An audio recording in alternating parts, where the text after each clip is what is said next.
कहते हैं जज साहब ने चपरासी को भेजा, जो गवाह ने बताया अलमारी नंबर 3 खोली गई, बही नंबर 32 खोली गई, उसमें साफ साफ लिखा था कि भोला केवट ने एक एक पाई चुकता किया, ब्याज सहित चुकता किया। महाराज सेठ को जेल हो गई, भोला बरी हो गया। लेकिन जज साहब जब जजमेंट के बाद घर पहुंचे तो कुर्सी में बैठ करके सोचने लगे कि इतने साल हो गए मुझे जजमेंट करते, लेकिन इतना सटीक गवाह आज तक तो कोई आया नहीं। ये कौन है? इससे मिलूंगा मैं। अब जज साहब स्वयं मिलने के लिए गए तो महाराज पूरा गांव घूमा, लेकिन कोई रघुनाथ नाम का व्यक्ति ही नहीं। जब रघुनाथ नाम का व्यक्ति नहीं मिला तो रघुनाथ जी का मंदिर दिखा। रघुनाथ जज साहब समझ गए, बोले ये कोई और नहीं है, यही रघुनाथ जी हैं। रघुनाथ जी के सामने खड़े हो गए कि शिव शारद नारद शेष गणेश के नहीं ध्यान में आते रहे, सोई आज विनीत अदालत में केवटा के गवाह कहाते रहे। और वहीं प्रभु के चरणों में बैठ करके रोने लगे तो पुजारी जी आए, बोले इसमें कौन सी बड़ी बात है? बोले नहीं। जज साहब की आंखों से अश्रुओं की धारा बहने लगी। जज साहब से पुजारी जी ने कहा क्यों रो रहे हो?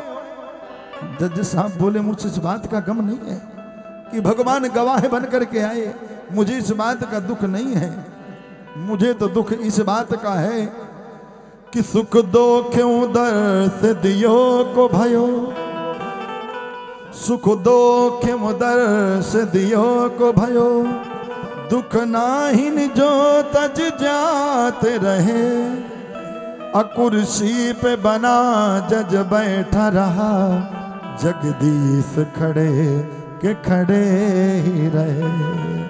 कुर्सी पे बना जज बैठा रहा, जगदीश खड़े के खड़े ही रहे। कुर्सी पे जज साहब ने बोला कि मैं कुर्सी पे जज बना बैठा रहा, मेरे गोविंद आए, मेरे जगदीश्वर आए, मेरे शिव शंकर आए, मेरे रघुनाथ आए, मुझे तो इस बात का गम है कि प्रभु आए और मैं कुर्सी पे बैठ करके जजमेंट करता रहा, मैं जो है जगदीश के सामने खड़ा भी नहीं हुआ। जो ऋषि शेष गणेश मनेश दे महेश दिनेश हो जाए निरंतर, ध्यान न आवे ताही हीर की छोछरिया, छछिया भर छाछ पे नाच नचावे। तो जगदीश्वर, वो अविनाशी, वो मेरा शिव खड़ा रहा और मैं कुर्सी पे जज बना बैठा रहा। जज साहब ने रिजाइन कर दिया, महाराज रिजाइन कर दिया। और कहते हैं कि वृंदावन में जब तक वो जिए सिर्फ उसी टाइम तक वो लेटे जब तक उनको नींद आई, नहीं तो पूरे जीवन वृंदावन में खड़े रहते थे। पूरा जीवन उन्होंने खड़े होकर के काट दिया। ऐसा वैराग्य उत्पन्न हुआ कि पूरा जीवन खड़े रहे। और अभी उनका लगभग 40 साल पहले देहांत हुआ। बड़े प्रसिद्ध थे जज साहब दक्षिण भारत के।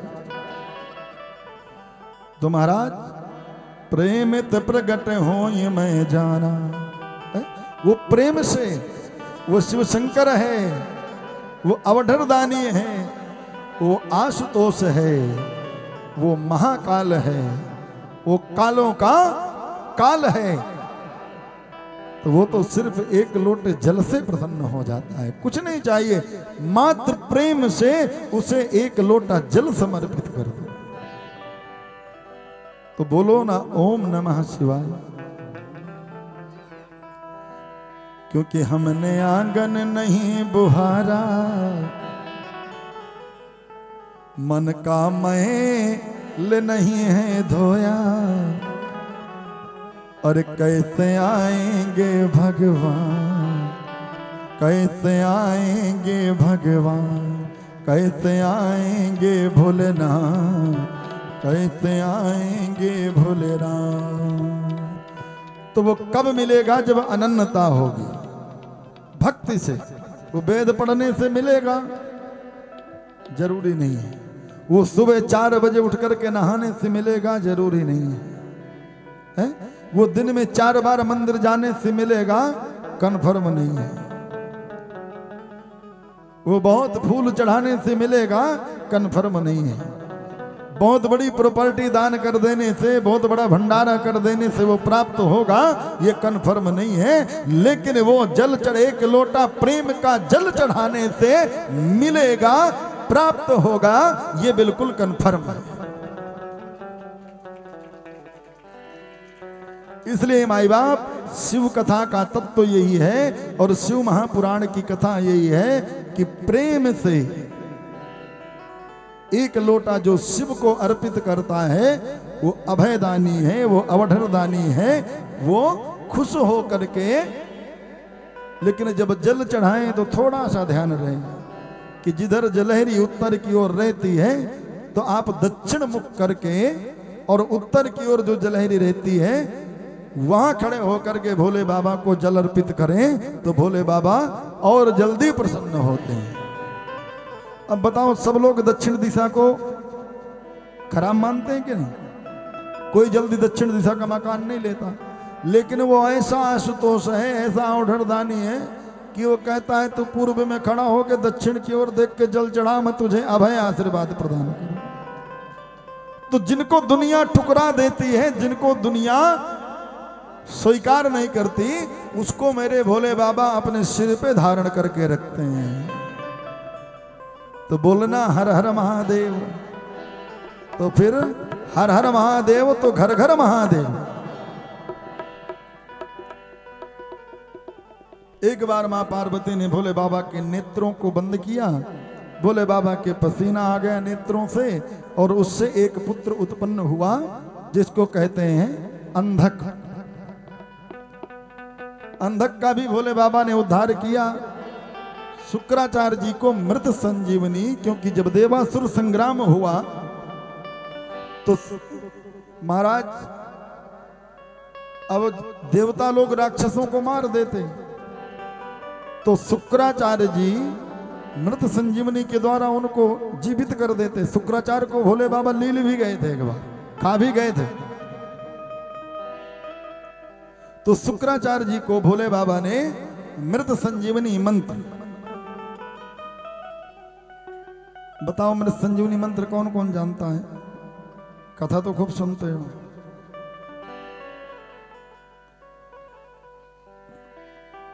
मृत संजीवनी मंत्र में वो ताकत है। हाँ, मृत संजीवनी मंत्र में गायत्री पूरी लगती है।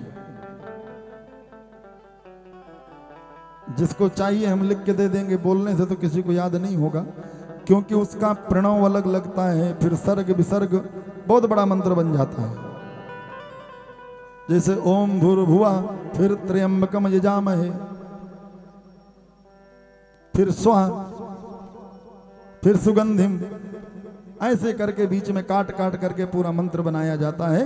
उसको जिसमें गायत्री मंत्र को समावेश किया जाता है वो मृत संजीवनी है। और मृत संजीवनी मंत्र में वो ताकत है कि वो मरे हुए मुर्दे को भी एक बार जिंदा कर देती है, क्योंकि शुक्राचार्य जी ने मृत संजीवनी मंत्र के द्वारा ही राक्षसों को जीवित किया था। बृहस्पति जी तो मंदरांचल द्रोणांचल पर्वत पर जाते थे और वहां से लाते थे औषधि, फिर देवताओं को जिंदा करते थे।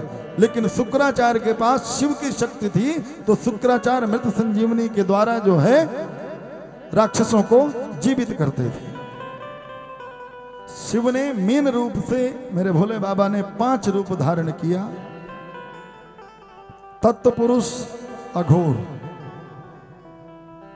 तत्पुरुष जो साधारण पूजन करते हैं, बैठ करके माला जपते हैं, वो उनको तत्व पुरुष की उपासना करना चाहिए। उसके बाद है अघोर, जिनके घर में तंत्र मंत्र हो, बेचारे कुछ लोग तंत्र मंत्र से पीड़ित रहते हैं, उन्हें अघोर शिव की पूजा करनी चाहिए। भगवान शिव का दूसरा रूप है। सद्योजात, जिसको ऊंची गद्दी चाहिए, जिसको पद चाहिए, प्रतिष्ठा चाहिए, वो सद्योजात शिव नाम की उपासना करे। और वामदेव जिसको ये चाहिए, बोले महाराज किसको नहीं चाहिए? अच्छा बोलो, किसी को नहीं चाहिए? सबको चाहिए। जिसे चाहिए हाथ ऊपर करो, संकोच मत करो। ये तो शिव कथाएं सब देखने वाली है, संकोच मत करो, सबको चाहिए है। इसके अर्थ के बगैर कुछ नहीं होने वाला है। अगर ये कथा करानी है तो कथा में भी अर्थ चाहिए भैया, साउंड वाले को भी देना होगा। हमारे भैया बड़ा अच्छा आर्गन बजा रहे